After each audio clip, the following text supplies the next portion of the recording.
Selera orang Jepang aneh-aneh, dan ini Wong Anime katakan setelah Wong Anime melihat daftar 10 isekai yang mereka paling sukai di tahun 2025. Sekitar beberapa hari yang lalu atau mungkin satu mingguan yang lalu, Minano Ranking menerbitkan daftar baru anime isekai yang direkomendasikan oleh para penggemar Jepang secara keseluruhan. Pada dasarnya terdapat peringkat dari nomor 1 hingga 234, sehingga banyak yang bisa direkomendasikan untuk ditonton. Tapi pada dasarnya ada 10 besar anime yang diterterakan sebagai 10 anime isekai terbaik.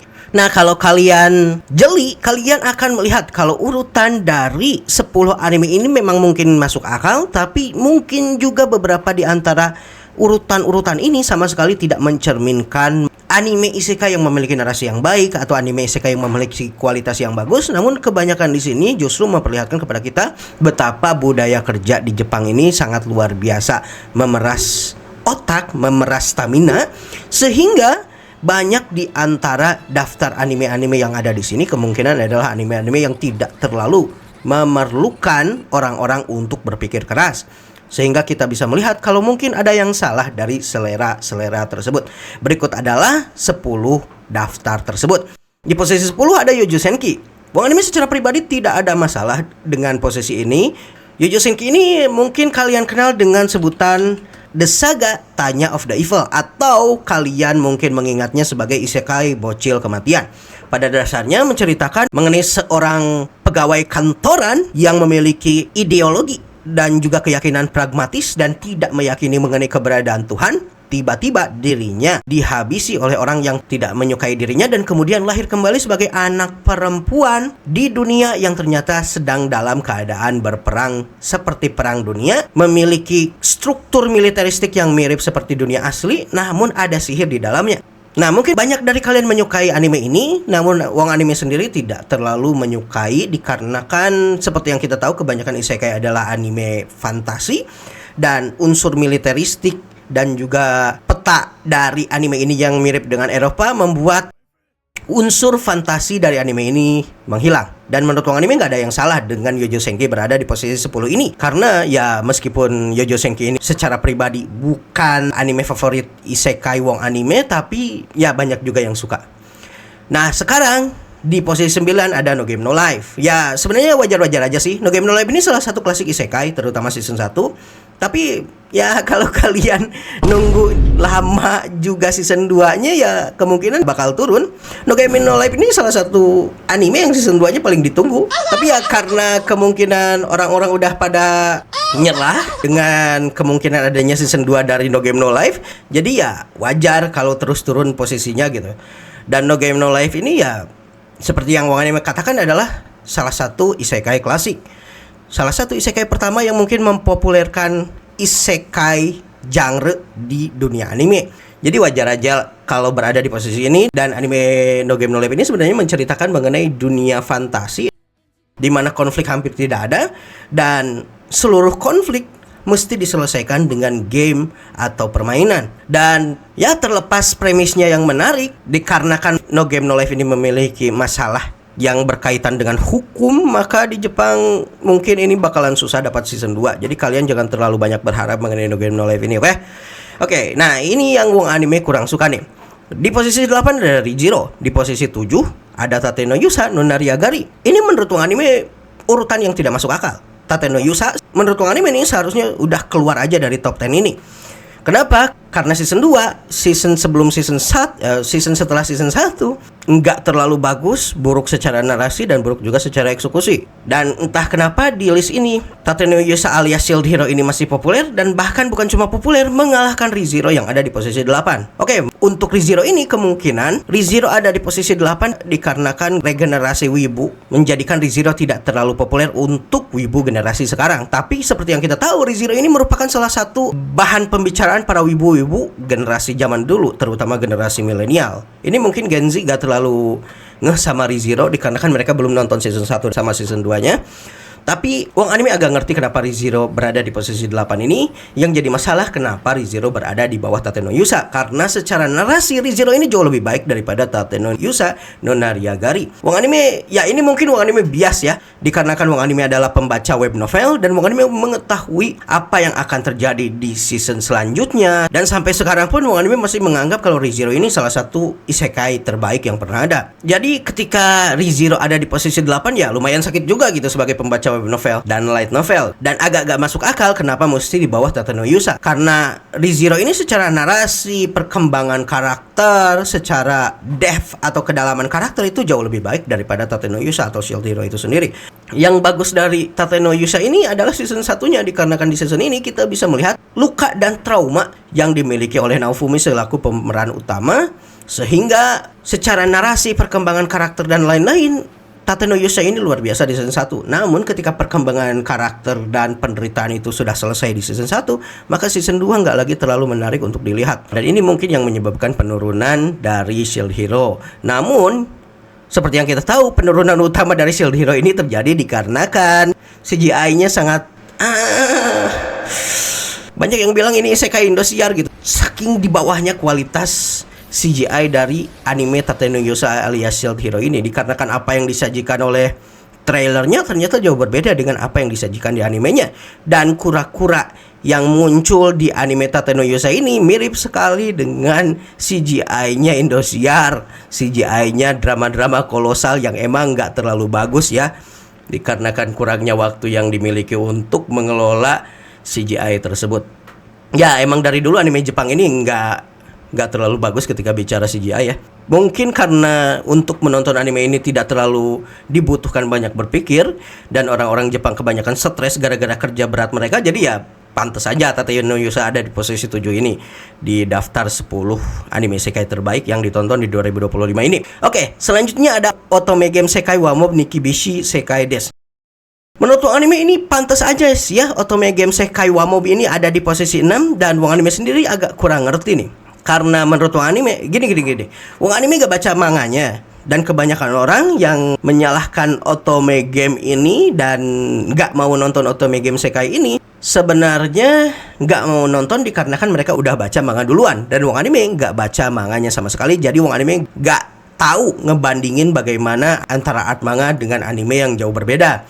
Karena menurut wong anime pas nonton Otome Game Sekai wa Mob ini ternyata bagus-bagus aja, dan komedinya pas, ceritanya bagus dan lain-lain. Jadi ketika banyak orang protes masalah grafisnya, wong anime ya anteng-anteng aja nonton gitu. Nah, yang jadi masalah di sini sekali lagi kenapa Otome Game Sekai ini ada di atas ReZero. Karena jujur aja ReZero seharusnya gak ada di posisi 8, harusnya ada di 3 besar lah. Dan ini berarti memang selera orang Jepang ini ya ketika bicara anime ya mereka nggak mau mikir banyak. Sekali lagi wong anime menyalahkan budaya kerja mereka yang emang terlalu berat. Wajar tapi nggak wajar gitu. Ya oke, selanjutnya ya di posisi 5 ada Sword Art Online. Nah, wong anime lagi-lagi nggak setuju dengan daftar ini. Dan Sword Art Online ini banyak orang yang bilang kalau ini bukan anime isekai, namun lebih kepada anime sci-fi, science fiction, dikarenakan pembahasan mengenai misalnya VR atau virtual reality, pembahasan mengenai AI dan lain-lain yang ternyata walaupun Sword Art Online membahas mengenai hal ini beberapa tahun yang lalu, dan fenomena-fenomena ini ternyata malah terjadi sekarang. Seperti misalnya VR sekarang udah mulai populer dipakai di dunia game, meskipun tidak se ekstrim seperti yang ada di Sword Art Online, di mana misalnya helm VR-nya bisa membakar otak gitu dan harus disambungkan ke tulang belakang, nggak kayak gitu juga Sword Art Online. Namun meskipun begitu, Sword Art Online ini justru dimasukkan sebagai kategori anime isekai daripada anime bergenre game atau MMORPG gitu. Nah, Sword Art Online ini menurut wong anime cuma bagus di 13 episode awal di Arc Aincrad, dan menurut wong anime justru emang terlalu terburu-buru sih Arc Aincrad ini. Seharusnya ya satu season 24-26 episode Sword Art Online ini Arc Aincrad gitu. Karena yang bikin buruk adalah arc setelahnya, Arc Alfheim, Arc menyelamatkan Asuna tapi malah nari-nari sama sepupunya gitu. Itu gimana itu? Jadi sorry aja nih, Sword Art Online ini harusnya bahkan bukan di top 10 nih, udah keluar nih dari 10 ini. Dan masih ada aja gitu yang suka Sword Art Online, padahal Sword Art Online itu lebih dulu daripada ReZero gitu. Ya mungkin karena kebanyakan wibu-wibu masuk ke dunia anime karena nonton Sword Art Online duluan mungkin ya di Jepang, tapi nggak tahu juga. Oke, di posisi 4 ada Konosuba Isekai ni Shukufuku. Konosuba ini berada di posisi 4, oke lah. Tapi yang bikin wong anime nggak terlalu suka sama Konosuba itu mungkin karena jok-joknya yang agak kurang gitu. Season 1 masih masuk, season 2 lumayan lah. Season 3, nah itu yang bikin wong anime agak kurang gitu. Kayak seolah repetitif dan seolah udah nggak relate lagi dengan jok-jok yang ada di Konosuba. Konosuba masih merupakan salah satu parodi isekai terbaik, tapi ya jujur aja, mungkin karena wong anime udah semakin tua, jadi ya susah lagi untuk relate dengan anime kayak Konosuba ini gitu. Tapi mungkin kebanyakan kalian akan memasukkan Konosuba ini di posisi 3 besar. Dan wong anime ngerti sih. Tapi ya sekali lagi wong anime katakan Konosuba ini kurang relate komedinya sama wong anime. Kalau mungkin kita bicara season 1, ya mungkin iya lucu banget, luar biasa. Tapi untuk season 3 sorry aja gitu. Dan kemungkinan sih orang-orang Jepang ini mau sisiin Konosuba di 5 besar ya mungkin karena mereka mendasarkan pada season 1 dan season 2. Ya kemungkinan untuk season 3 mereka nggak punya waktu sih. Ya kalau kebanyakan yang ngevoting ini orang-orang kerja ya kemungkinan kayak gitu. Tapi kurang tahu juga gitu. Nah untuk posisi 3 ada Overlord. Ya oke deh, Overlord ini salah satu tipikal isekai overpower. Dan yang wong anime suka dari Overlord ini adalah Overlord ini berdasarkan sudut pandang sang Raja Iblis. Apabila sang Raja Iblis ini tidak segan untuk melakukan hal-hal yang bersifat kejahatan kemanusiaan gitu. Jadi ya pemeran utamanya Ainz itu villain, penjahat, dikarenakan dirinya udah undead, tidak lagi memiliki rasa kemanusiaan, rasa kasihan dan lain-lain. Kejahatan-kejahatan yang dilakukan pun ya nggak terlalu berpengaruh ke si Ainz ini yang sebelumnya kita tahu adalah manusia gitu. Dan wong anime suka ngelihat sudut pandang yang sangat berbeda ini gitu. Dan ini menjadikan Overlord ini jauh berbeda dengan isekai-isekai lainnya. Walaupun Overlord sendiri seperti yang kita tahu adalah anime isekai overpower yang pada dasarnya sesuatu yang mainstream. Tapi karena eksekusinya berbeda dan yang difokuskan di sini bukan main kuat-kuatan tapi main konspirasi, intrik-intrik politik, jadinya wong anime sangat suka dengan Overlord ini. Selanjutnya di posisi 2 ada Mushoku Tensei Isekai Itara Honkidas. Mushoku Tensei ini seperti yang diketahui dikatakan sebagai kakeknya isekai. Nah, apa yang dimaksud dengan kakeknya isekai? Jadi ya Mushoku Tensei ini isekai senior, karakter utamanya overpower. Namun yang membedakan dengan isekai overpower biasa, Rudio sebagai pemeran utama tidak bisa mencegah tragedi-tragedi yang terjadi kecuali dengan cara yang sangat manusiawi.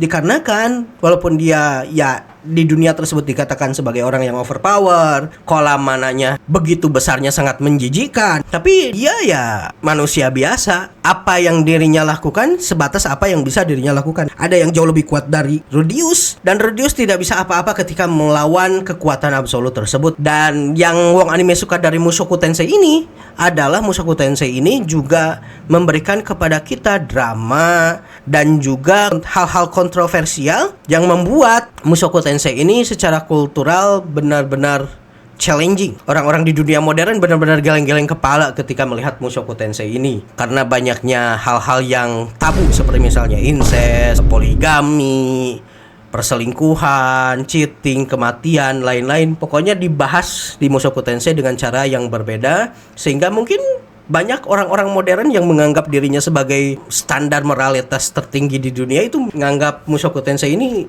apaan sih gitu. Tapi dikarenakan pengarang dari Mushoku Tensei, Rifujin Magonote emang gak peduli tentang opini orang-orang dan dirinya sendiri mengatakan kalau dia mengarang Mushoku Tensei bukan buat penggemar atau fans tapi untuk dirinya sendiri, maka dia nggak peduli dan dia terus melakukan apa yang dirinya lakukan sehingga membuat Mushoku Tensei ini unik dikarenakan hal-hal kontroversial dan juga drama-drama yang terjadi di dalamnya, entah itu drama yang terjadi di dalam novel atau animenya ataupun drama yang terjadi di luar anime dan novelnya itu sendiri. Dan wong anime setuju Mushoku Tensei ini memang seharusnya ada di 3 besar, tapi masalah Mushoku Tensei ada di posisi 1, 2 atau 3 itu tergantung selera masing-masing. Dan di posisi pertama ada Tensei Shitara Slime Dataken. Nah, wong anime agak gamang nih mengenai Tensura ada di posisi 1. Di sisi lain wong anime emang sangat suka dengan light novelnya, tapi di sisi lain adaptasi animenya sendiri sangat buruk, luar biasa. Jadi yang membuat wong anime sangat gak suka apa yang dilakukan oleh studio 8-bit pada Tensura alias The Time I Got Reincarnated as a Slime ini adalah mereka seolah tidak bisa membedakan antara light novel dengan adaptasi light novel. Light novel memang narasi secara deskriptif masih bisa ditolerir, dan itu yang membuat Tensura berbeda dengan yang lain. Narasi deskriptif yang ada di sana dan penjabaran mengenai apa yang dilakukan gitu. Kalau anime dan manga itu berbeda. Kalau manga bagus deh, sebagai adaptasi manga bagus. Nah, sebagai adaptasi anime, nggak tahu kenapa Studio 8-bit kekeh ingin mengadaptasi light novel tanpa mereka-reka dan berusaha untuk merombak apa yang terjadi. Light novel ini berbeda karena light novel terdiri atas kata-kata, sedangkan anime terdiri atas visual yang bergerak.